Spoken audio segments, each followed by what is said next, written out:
I can you?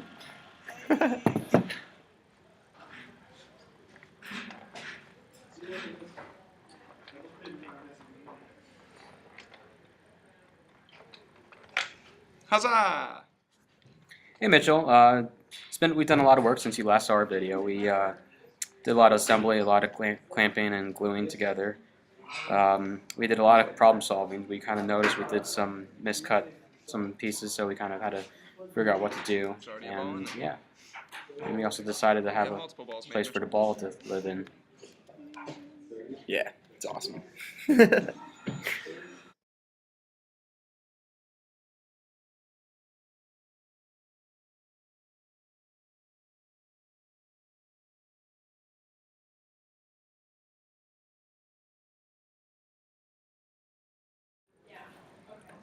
Hey Mitchell, so what you just saw there was our 300 plus pieces. There's 35 squares that are movable total with 6 different layers apiece.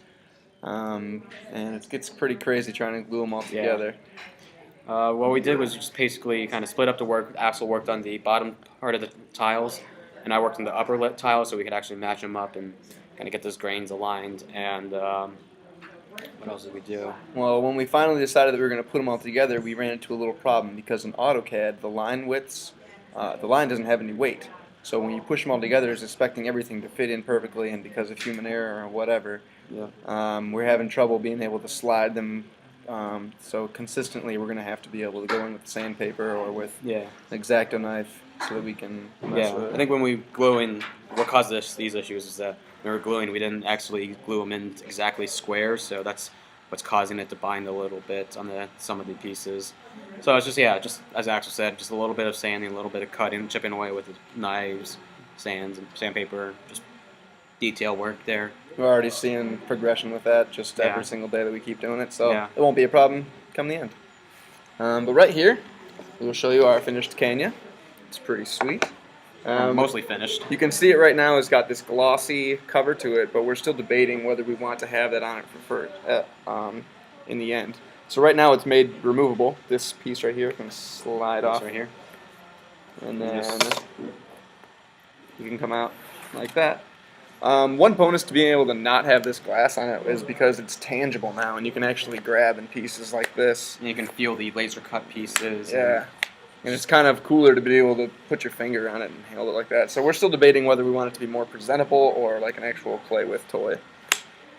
So, also one of the things when we were assembling, we just kind of wanted to make this nice and smooth. So we've just been going through with sandpaper, with fine-tooth comb, just sanding every little possible surface that we can do. Yeah, it feels cool. Yeah. So we wish you were here to feel it. Soon enough. You can see the differences, but you'll just get to see the final product. Ooh, I should show you this problem. Right now we have these pieces here which are movable and rotatable so that they can be interchanged.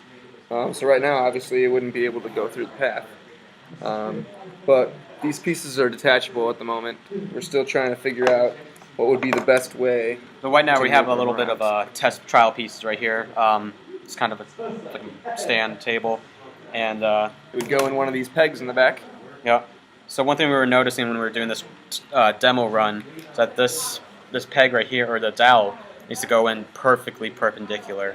Otherwise, you're gonna have a wobble to the disc, and it's gonna bind. You can see it right here. It's a little off center, and it wobbles. So it's just a little binding right now. A problem that could be solved with sanding, but also we want to make sure that it's perpendicular. That's the main key to the pegs. So I think we just need to get a one of those saws where you can actually just cut, or not one of those saws, but the miter boxes that will be able to cut our pieces perfectly perpendicular. So while we ask a couple questions, we'll just show you a little bit more of our progress, and here's some photos that you can see we've been taking as we move along. But our questions are mainly about packaging because we didn't really know which direction to go. We do have some materials laid aside, but we wanted to get some feedback from you before we moved on. One thing I was wondering what you thought about the idea of using recycling and taking apart pallets and actually use them as our crate. Okay, Mitchell. So we were thinking about for our crate design, using this distressed wood from pallets we kind of just tore apart. Got some battle wounds from it. Tore apart 1 1/2. We really like this distressed look to the wood.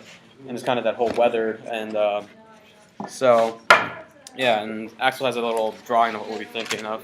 The distressed wood would be a great contrast to like these like overly perfect laser cuttings that we did. But essentially, we wanted to end up looking just like this simple little crate. Nothing too exciting going on because what the exciting part is buried in the straw within. Yeah, we were thinking about just making our users to actually dig for it and have to like dig through piles of straw. Yeah. That ain't right. Oh, I just started recording That ain't accidentally. No.